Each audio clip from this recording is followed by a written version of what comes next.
करते हैं 5 लाख आपको मिलना ही मिलना है मिनिमम। ठीक है, उसमें हमें अब एप्पल्स आपको अप्लाई करना है, जितने भी मशीन के इनवॉइसेस होते हैं वो देना होता है एंड 2-3 डॉक्यूमेंट्स और होते हैं। देन विद इन 3-3.5 मंथ्स मेरी गारंटी है आपके अकाउंट में पैसे आ जाएंगे। प्रॉब्लम इज लोग अप्लाई नहीं करते। Not even one industry doesn't fall in this ambit. Okay, maximum is 5 lakh. हाँ जी। अच्छा, टेक्निकल अपग्रेडेशन का मतलब क्या होता है? मान लीजिए आपने ऐसी कोई मशीन ली है जिससे क्वालिटी इंप्रूवमेंट हो, यहाँ पे लिखा है ना, जैसे क्वालिटी इंप्रूवमेंट हो रहा है या फिर एनवायरनमेंट को इंप्रूवमेंट हो रहा है, एनर्जी एफिशिएंसी हो रही है, क्वालिटी पैकेजिंग है, इन शॉर्ट सारी मशीन आ जाती है। मैम लोन लेना भी पड़ेगा इसके लिए? लोन की रिक्वायरमेंट नहीं है? आप इस पे लोन भी ले सकते हैं। नहीं नहीं, बिल्कुल नहीं, आपका सेल्फ फंडिंग है, उस पर आपका हो जाएगा। और अगर आपने लोन लिया है तो नीचे आप देखिए इंटरेस्ट सब्सिडी है, उसमें लिखा है कि आपका 50%, हाँ सॉरी, जो भी आपको कैपिटल सब्सिडी मिलेगी उसके अलावा जो भी होगा उस पर इंटरेस्ट सब्सिडी मिलेगी। तो 50% of the interest calculated on the balance amount can be given as interest component. Sanction letter, interest certificate, वो सब आपको वो करना होता है, तो उसमें बैलेंस हो जाता है। तो टोटल इसमें 8 लाख का बेनिफिट है। अब आते हैं हम सेकेंड पार्ट आता है, वो है डीजी सेट वाली सब्सिडी। डीजी सेट में नेक्स्ट पेज प्लीज, ये देखिए आप slab, again like I said micro और स्मॉल को ही अवेलेबल है ये डीजी सेट की सब्सिडी।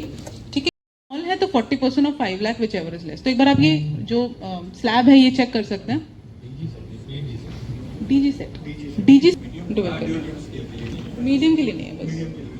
अगर 2 साल हो गए हैं परचेज करे हो डीजी सेट को। अच्छा हाँ, इसकी कट ऑफ डेट है 1 अक्टूबर 2023। इस कट ऑफ डेट को भी हम थोड़ा पीछे करना चाह रहे हैं, because why to penalise early birds जो उन्होंने पहले ही ले लिया, बट अभी वो उसमें होना टाइम है। तो 1 अक्टूबर 2023 के बाद जिसने भी लिया है, आज भी जिसने लिया है, कल भी जो लेंगे, सब आप इसमें आ सकते हैं। ओके, बहुत सिंपल प्रोसीजर है, नीचे आपको दिख रहा होगा, इसमें नीचे थोड़ा स्क्रॉल करेंगे तो हाउ टू अप्लाई में डीआई फोटो है, कंपनी की बाहर से फोटो, डीजी सेट की पिक, और जो बेसिक जो डॉक्यूमेंट्स होते हैं, ओनर की फोटो।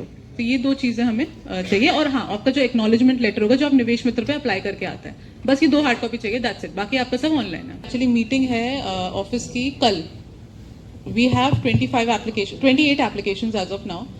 उनका आज कल से लेके 1 महीने के अंदर उनका पैसा आ जाएगा। So if you apply tomorrow again with in a month, वो टर्नओवर टाइम में। ये आपका स्लैब है, बहुत कॉम्प्लिकेटेड है, आज तक मुझे भी याद नहीं हुआ, आप एक बार देख लीजिए। माइक्रो और स्मॉल,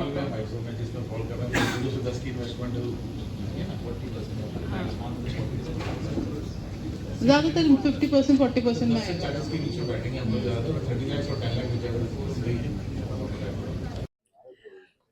मैम एमएसएमई लोन के लिए काफ़ी लोग जो है सिर्फ सुनते हैं लेकिन उसका जो है सुविधा नहीं उठा पाते। तो आज जो मीट रखी गई है इसका मेन मुख्य उद्देश्य क्या था? देखिए, सबसे पहला मैं कहूँगी जो सबसे पहला ड्रॉबैक है that is lack of awareness. लोगों के बीच में इन स्कीम्स का प्रचार प्रसार नहीं हो पाता है एंड उसका एक बहुत बड़ा रीज़न है कि हमारी जो डिपार्टमेंट है वो बेनिफिट्स देने के लिए बनी है, ना कि पीनलाइज करने के लिए। और इसीलिए मैं कहती हूँ कि जितने भी इंडस्ट्रियलिस्ट हैं वो आइए। मैं गारंटी के साथ बोल सकती हूँ, मैं हूँ, हमारे ऑफिस में डिप्टी कमिश्नर अनिल जी भी हैं, हम लोग जितना जल्दी हो सकेगा उन स्कीम्स का लाभ उनको दिलवा सकते हैं। And the only problem is कि आप आइए, उस स्कीम्स के बारे में जहाँ जो मैंने आज अवेयर की, जैसे एमएसएमई पॉलिसी थी, टेक्निकल अपग्रेडेशन, जेनसेट पे जो सीपीसीबी 4 कंप्लाइंट है उन पे जो थी, तो जितनी भी स्कीम्स मैंने बताई, maximum 3 to 6 months to 7 months maximum आपके पास ये पैसा आ सकता है। द ओनली प्रॉब्लम इज आपको आना है एक बार और उस पर अप्लाई करना है। अप्लाई करने की क्या कंडीशंस रखी गई हैं?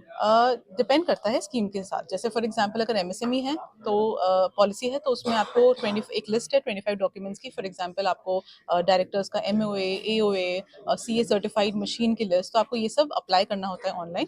एंड जो हार्ड कॉपी है वो आपको ऑफिस में सबमिट करनी पड़ती है 4 प्रतियों में। सो ये डिफरेंट स्कीम्स की डिफरेंट एलिजिबिलिटी क्राइटेरिया है। They are very simple to follow, maximum 2-3 days में ये हो जाती हैं and starting from that maximum 3 to 6 months में पैसा आ जाता है।